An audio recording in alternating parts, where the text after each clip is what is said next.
Two of the biggest Sports Illustrated magazines known to man just got delivered to my door, graded by CGC. I can't wait to share these with you.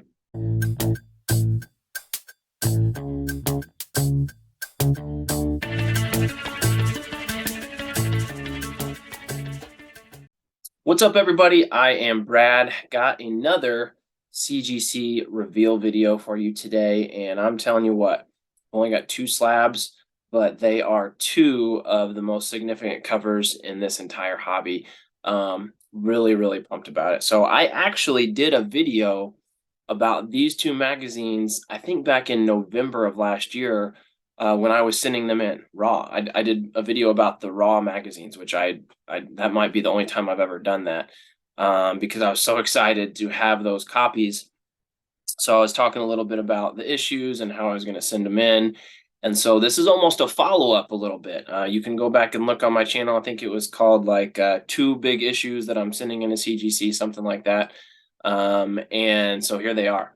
Here they are now. It is May of 2023.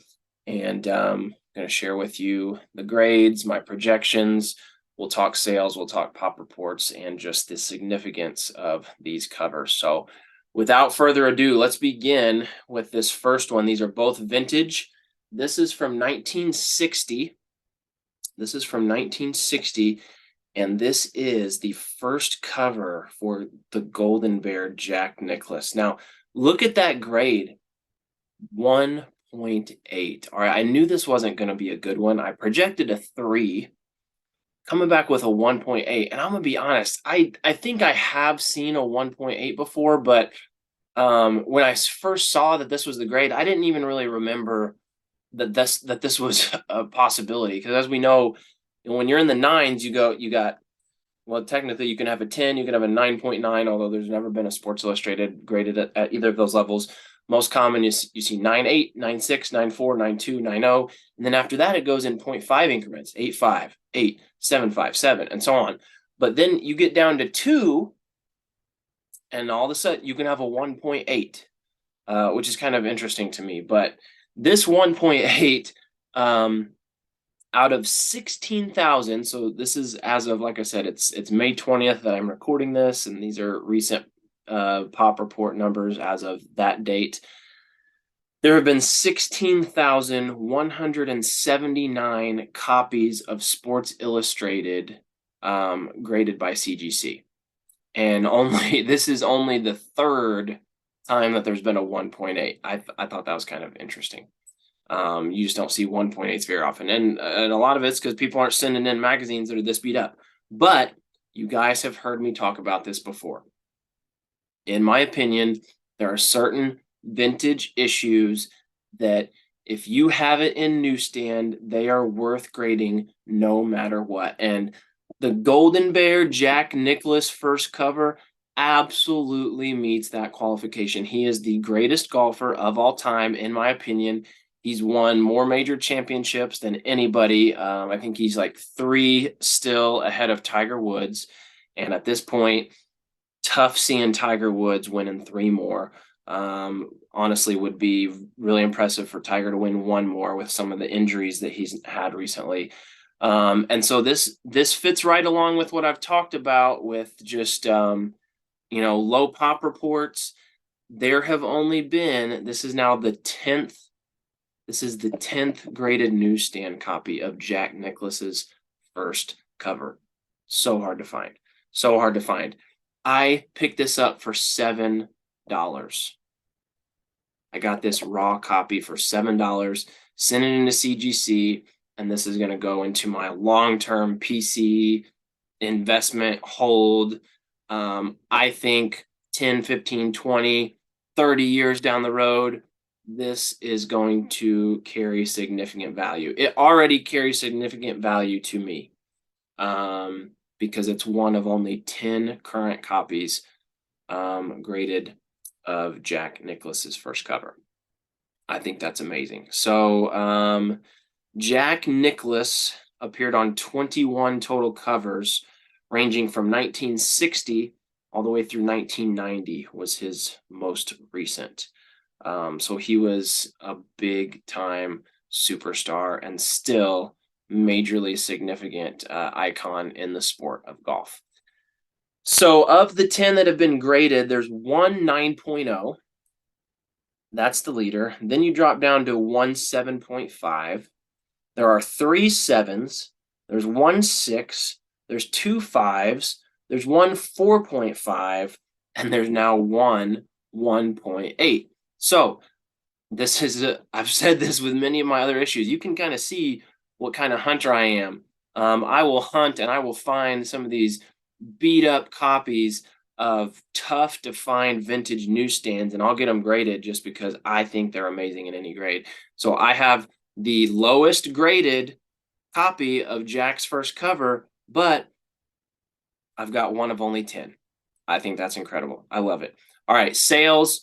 There's been so few of these that, as you can imagine, there's not really any sales data, but I did find one CGC 7.0 subscription copy, a subscription copy at a 7.0, sold in October of 2021 for $395.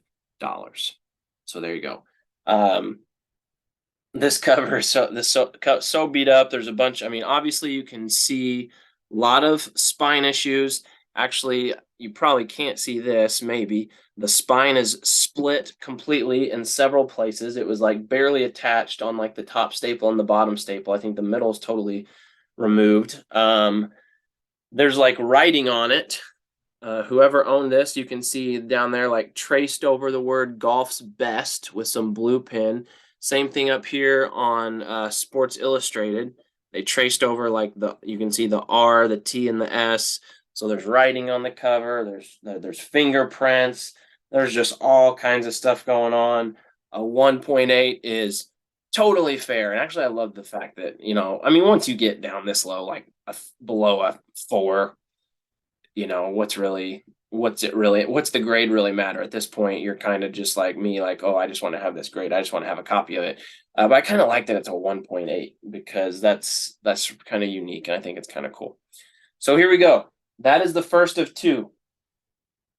And I think that one is awesome. So at this point, I've already told you, I've got another video out there where I sent these in. So if you've seen that video and if you remember, or maybe if you went back and checked it out real quick before you finish this video, then you know what this one is. You might even know what this one is by the back, just because this is the biggest Sports Illustrated cover that there is. Boom, Mickey Mantle, first cover, newsstand, actually centerfold variant right there, which I didn't even realize when I sent this in. I mean, if I had looked at it closely, it would have been easy to tell. The centerfold variant just means that it has pages, I think, 38 through 41, whereas a lot of these copies were originally sent out. They mistakenly did not have those. So if you look at this issue in the CGC census, there's 2 breakouts. There's one with the centerfold missing, and then there's the centerfold variant, which has that centerfold. And that's what this one is. There are fewer of these. There are fewer graded copies with the centerfold variant. But for me as a collector, it doesn't really make a difference to me whether it has that centerfold variant or not. So maybe it does to some other people. So we got a 3.5 newsstand copy of Mickey Mantle. And if you don't buy into my concept on this one, then you're crazy. Any newsstand copy of Mickey Mantle is worth having and worth grading and awesome. Doesn't matter if it's a 3.5, doesn't matter if it's a 1.8, whatever. It's awesome. So I projected this at a 5. Obviously, I overshot on this one, and being a lot more familiar with the grading process now than I was when I sent it in, I think a 3.5 is fair. I think maybe more in the 4 range, but you can't be nitpicky once you get down that low. There's a big old check mark right there in the white. A lot of spine issues, pretty beat up back there. The back is pretty wrinkled. I don't even remember if I pressed this one. I think I was like so intimidated by the idea of having a Mickey Mantle, and I already knew it was beat up enough that I figured a press at the most would maybe move it up a half point or a point, and really, what's the difference between a 3.5 and a 4.5, or a 4 and a 5? Not a big difference. So I don't even remember if I pressed this. I think there's a good chance I didn't, and that's fine. So such a beautiful cover, iconic. The number one grail for us sports magazine collectors. There have now been 53 graded copies. That's including both the centerfold variant and the one missing the centerfold. There are two 9.6s. Woo! I'd like to see what one of those guys would do at a public auction. There's six 9.4s. There's one 9.2. There's two 9.0s, six 8.5s, two 8.0s, two 7.5s, five 7.0s, five 6.5s, five 6.0s, two 5.5s, one 5.0, one 4.5, one 4.0, three 3.5s, and three 3.0s. So this is near the bottom, but I am proud to say I am the owner of a Mickey Mantle newsstand first cover. To me, this is just like having that Mickey Mantle 1952 tops, except these are significantly more rare. I also think that they have more historical significance. I mean, this was an actual moment in time. This was from June 18th, 1956. Mickey Mantle, the year of the slugger. I mean, 25 cents for this copy, or you could buy a year subscription for $7.50.